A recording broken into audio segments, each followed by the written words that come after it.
Hello, everyone, and welcome to another E3 breakdown from PSVG, the Play Some Video Games podcast network, if you will. We are coming down to the wire finally, and we're trickling down the last couple remaining recap and reactions from E3. And tonight, I'm going solo again to talk about one of my favorite developers, and that is Bethesda. So if you listen to the podcast at all, you know that I love pretty much everything Bethesda works on.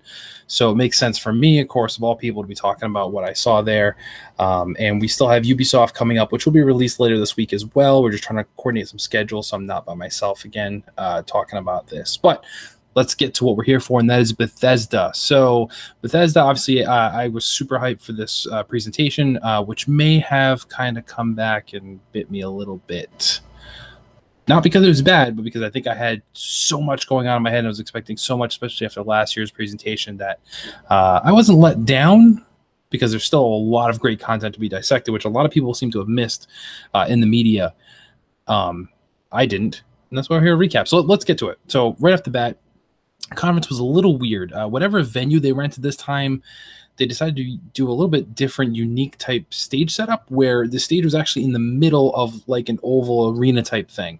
And there were big giant monitors, and they were on both sides that people could see. So the presenters had to kind of walk back and forth to address both sides of the audience, which was a little bit weird.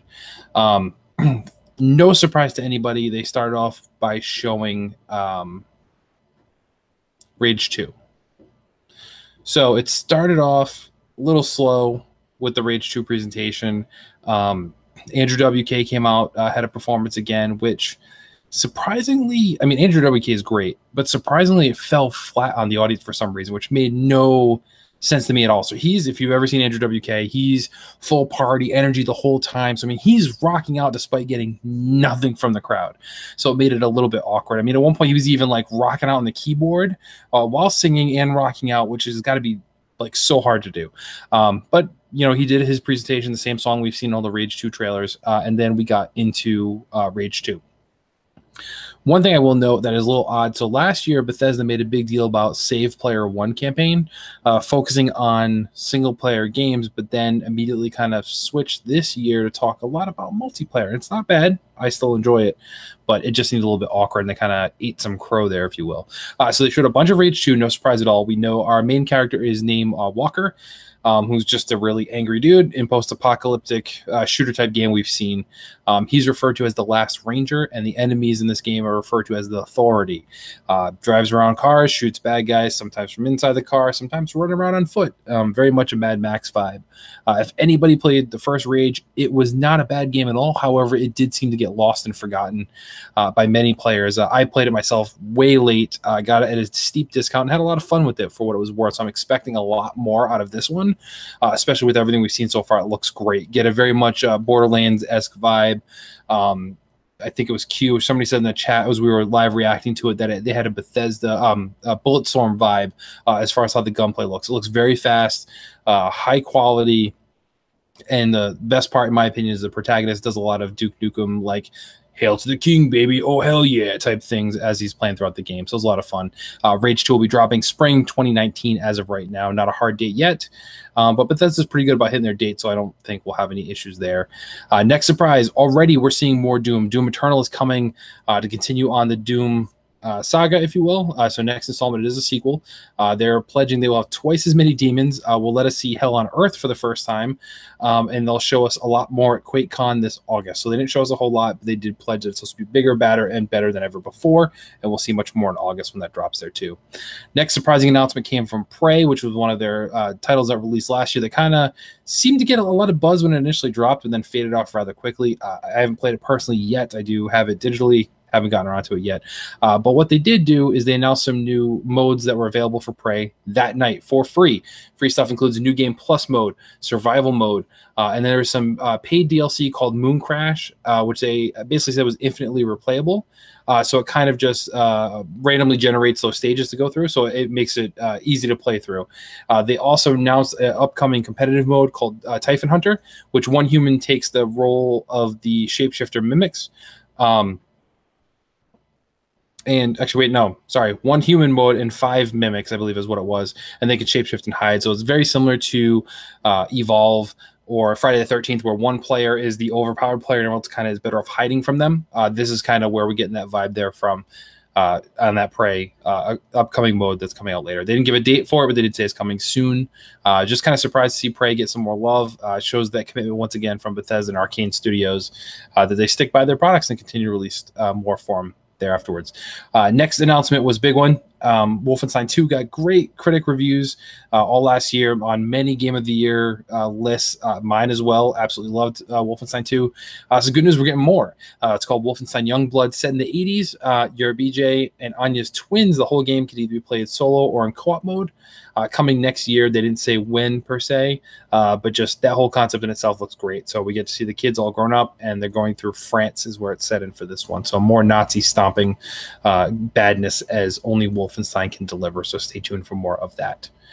Next on the list, this was my big one. We all know I love Fallout 76. It is indeed an online game. Now, there were tons of rumors dropping before E3 that this was going to be an online survival mode, online shooter game. You know, it didn't really sound that good. However, what we saw eased all my concerns right away. It's set in West Virginia, as we heard earlier. We kind of glanced at from the music they played during the initial trailer. Online multiplayer, and the map is 4 times larger than what we had in Fallout 4, which was a massive map in itself. So this is huge.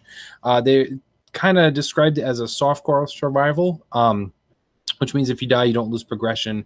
Your character isn't tied to one server. You'll never even see a server as you play. You'll share the worlds with dozens of other players, but not hundreds. So they don't want to promise overcrowding. So it gives you that post-apocalyptic feel where, yes, you will run into other people, but it won't be like playing World of Warcraft where you enter a town and there's 100 people there. Or Destiny, where you go into a place and there's, 20, 30, 40 people in one location doing missions. That won't happen in Fallout 76. However, you can team up with all your friends, run an encampment, kind of grow through there too. They're showing how multiplayer will work, and it's a shared crafting system that will let us team up with our friends to make our own outposts. Has dedicated servers. Bethesda will be supporting it for years to come. They promise it. And quite possibly, in the coolest fashion they're nuclear launch code. So they're hidden throughout the wasteland. You need multiple different letters there to compile what the actual launch code is. But then you can shoot off nukes to hit other towns or other players' settlements to kind of lay flat to them and then go reap all the rewards for what's left there. Does kind of look... It still looks very much Fallout. Obviously, massive world, great exploration. But the combat clearly had to change a little bit. They didn't address it, but I can't imagine that the VAT system is still there because that won't work in a multiplayer aspect. But some of the creatures we saw like these bat-like creatures and these giant insect creatures. So we're seeing a lot of things we'd never seen in the Wasteland before, most likely because this is right after the bombs dropped and you're the first people out of a vault to address and rebuild society as it is there. So looks awesome. I'm very excited. That's a no-brainer. We kind of knew that was going to happen. However, I will report other staffers at PSVG were also excited for this, and I may get finally some other people to play a Fallout game. It's not a standard one, but I get some other people excited about it. It should be fun to play with others. So stay tuned. That is dropping this year. I will be purchasing. Actually, my wife said she'll purchase it for me for my birthday because it comes out November 13th, I believe, or the 14th, a couple days after my birthday. So my wife is purchasing that for me. So I will be playing that, and I hope to get everybody on PSVG on board as well. Next up, Elder Scrolls. Yeah. Oh, wait, it's a mobile game. Now, mobile games get a lot of crap. We had some bashing on mobile games actually earlier in other press conference reactions. However, this one seemed to be addressed in kind of the right way. So Blades is a first-person Elder Scrolls game with touch inputs, with unique and procedurally generated dungeons. It can be played both in portrait and landscape mode, so you actually look like you're doing something on your phone as opposed to playing a game, so somebody comes by and sees it. Combat and dungeon crawling looked pretty good. It was pretty standard as far as like hack and slash, but it does seem like they took the time to make it feel like a genuine Elder Scrolls game, albeit a mobile one. It's coming this fall. You can visit your friends' town, so it has like some multiplayer type aspect. And best of all, it'll be free. Continuing the trend of Bethesda games on mobile being free. So if you're an Elder Scrolls fan, that's going to hold you over because there was no official release date for Elder Scrolls. They did, however, tease a new game. Really short teaser. Didn't really show you anything. They just kind of acknowledged this long rumored game is in fact there.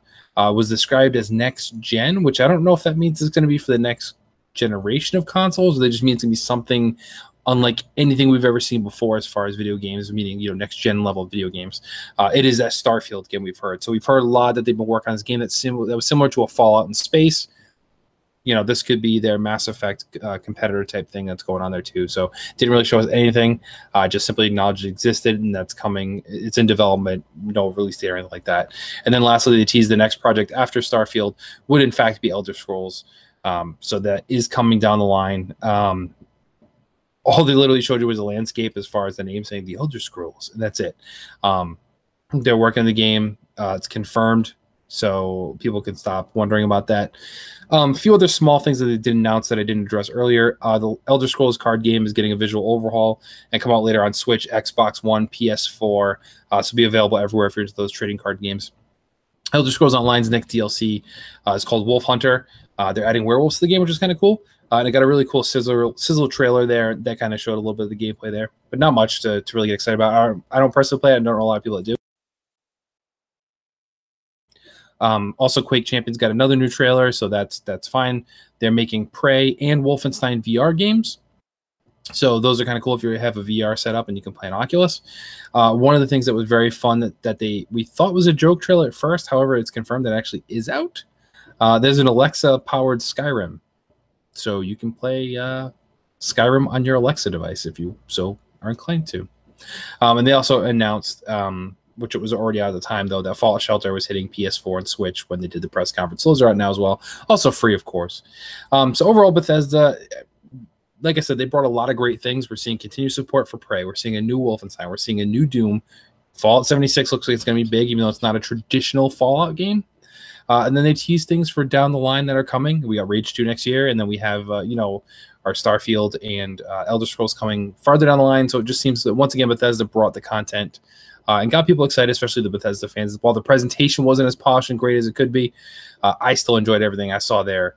And I'm very excited to, once again, give Bethesda all of my money and buy all of the games they put out. Yeah, so that's it for me, everybody. Like I said, to come, we will see more Ubisoft coverage, our recap and reactions podcast. I hope to have Nathan. We'll see if I can get somebody else on there with me to talk about it. But until then, most importantly, boys and girls, it is ever so important that you never stop gaming.